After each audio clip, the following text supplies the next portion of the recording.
You know what I love about Tom Petty? While many others in the 1980s were shredding and showing off, Tom Petty and Mike Campbell were writing songs and riffs and solos that were truly timeless. So let's break down what made their guitar riffs and licks and chord progressions so effective, and I'm going to show you the specific techniques that defined the Tom Petty and Mike Campbell sound. By the end, I think you might agree that sometimes less is more.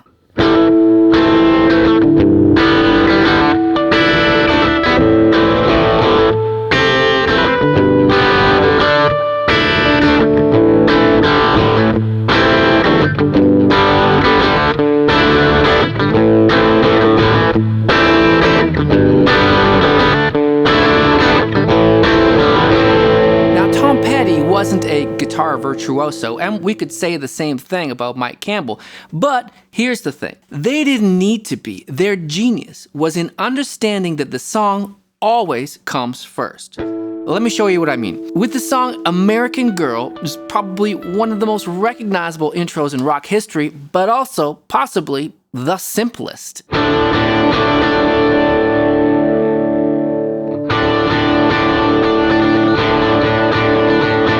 And that's it, just one chord for how many bars? 8 bars before the bass comes in, and still another 8 bars of D5. That's 16 bars in total of D5. Just one chord for 16 bars? It's crazy. Now, you could say that 9 bars in, the bass comes in and is outlining the chords D, E, and G, and A by highlighting notes from those chords. But those guitars are still just playing that D5 or that D power chord for like another 8 bars. It drones on, but it's so exciting. It builds up the intro to this song, and we know what's coming. The magic here isn't the complexity, it's the momentum, the buildup. Every note serves the song and nothing is wasted. Now, let's talk about what we might call Mike Campbell's secret weapon. Because while Petty was the face and the voice of the band, Mike Campbell was the architect of many of those legendary guitar parts. Campbell had this incredible ability to write melodic lead lines that were more like hooks. They weren't flashy, they weren't solos, they were just catchy melodies.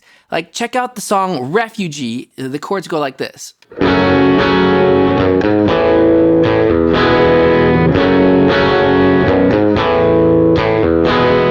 First, it's that walk up in that chord sequence that sounds so fantastic. And also, you might notice it's kind of rare to be walking up from an F sharp minor on guitar. It just doesn't happen that often, right? We're usually doing walks in open position, like cowboy chords, acoustic style. And it's not hard to play, it's just not that common, but it sure sounds awesome. And then Mike Campbell plays this lick, and it's not a solo, it's just a great melody. Again, a great hook that fits over top of that chord.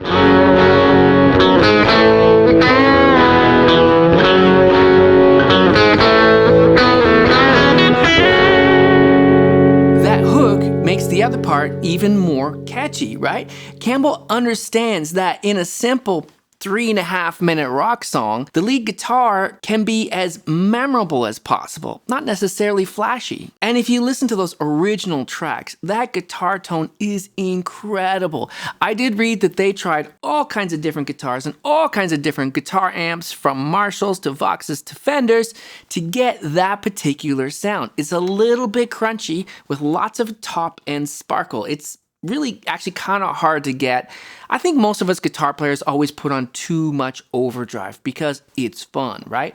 I think I probably did in this video too. Well. Watching an interview of Mike Campbell, he said that that particular guitar was what he called his Red Dog Fender Telecaster. And since they've actually even released a signature model of that guitar that was used on that song Refugee, but you'll have to shell out like around $5,000 for that one. I don't think it's worth it. And curiously, Campbell bought it used for only $200. That is a good deal. Fun fact, apparently Campbell was also a guitar teacher for a while, and he was charging $15 an hour. That's also a good deal. Now let's talk about that jangle and chime, because Speaking of expensive guitars, one of the things that makes the Tom Petty sound so cool is that Rickenbacker 12-string jangle. It's a 12-string electric guitar that was commonly played by the Beatles and then the Byrds in the 1960s. And we can hear that influence in a lot of Tom Petty's songs. Despite those guys being a previous generation, that jangle is everywhere on Tom Petty's music, especially as an example, listen to the song The Waiting. You can really hear the influence of the Byrds right in the intro of that song. Now, unfortunately, I don't have a 12-string Rickenbacker guitar, so I can't quite do it, but I'll play it here on this 6-string, so it's a little different, but you get the idea.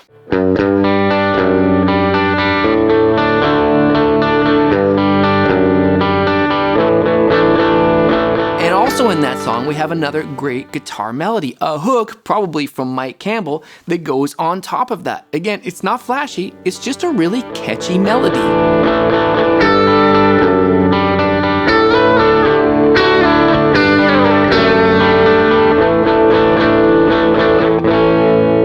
That 60s folk rock influence is huge in Petty's sound. He took that jangly, Rickenbacker-driven approach and brought it into the 80s and even the 90s. Now let's look at how Mike Campbell approaches his guitar solos on these tracks. If you take the first 4 bars of the solo on Mary Jane's Last Dance, it's an incredibly basic blues rock riff. A kind of riff that has been played probably thousands of times, millions of times before him.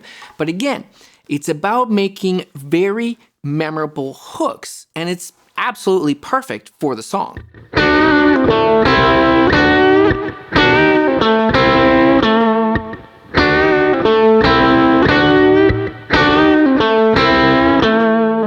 And so what makes this work? He's not trying to fill every measure with a new idea. In fact, it's almost the same thing twice.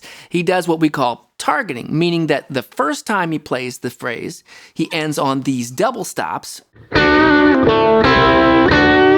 Those are very standard double stops that have, again, played by blues players many times before. But then he plays almost the same phrase again, and then he ends on the root. It's such a memorable sequence. It's the same phrase twice, but the first phrase leaves us hanging because it ends on that double stop, and then the second phrase closes it off because he ends it on the root.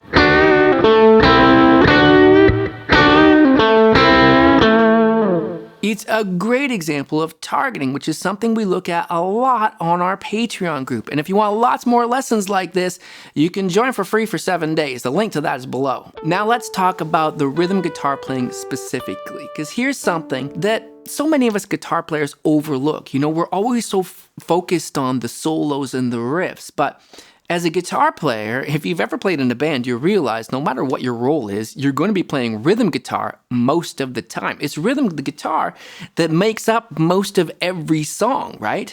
So listen to a song like Running Down a Dream.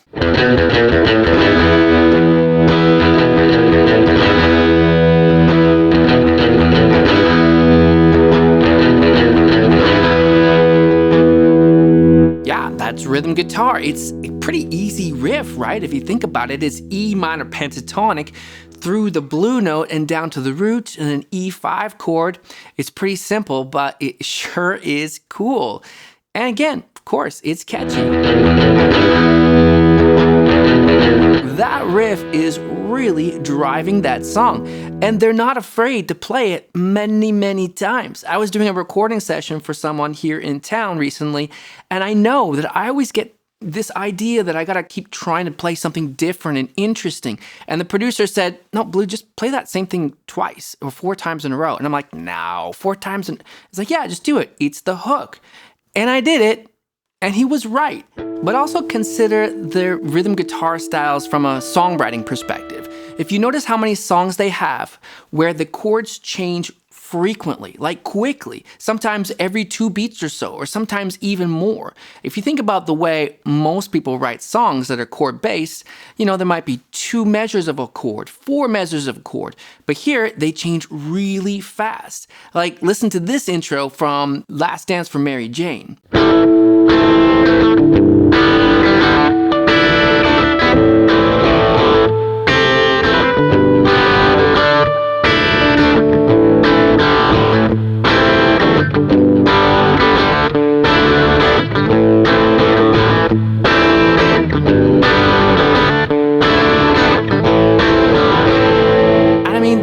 so many Tom Petty examples of these, like Learning to Fly, or Won't Back Down, or the chorus in Running Down a Dream, and of course, Free Fallin'.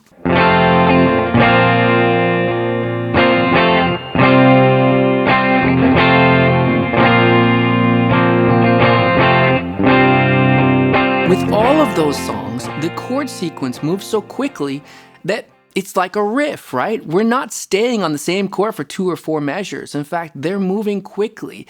And again, that's why we remember it. As soon as you hear that free falling sequence, we know exactly what this song is. And that's the other super cool thing about free falling. And I don't know whose idea this originally was, but you'll notice there's 2 different guitars. And one of them is playing capo 1 E chord shapes. That's what Tom Petty's playing.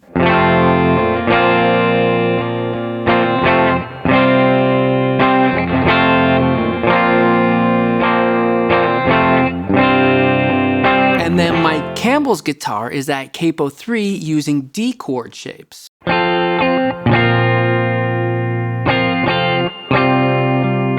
You put them together and that blend of those 2 different chord shapes at different capos sounds really magic.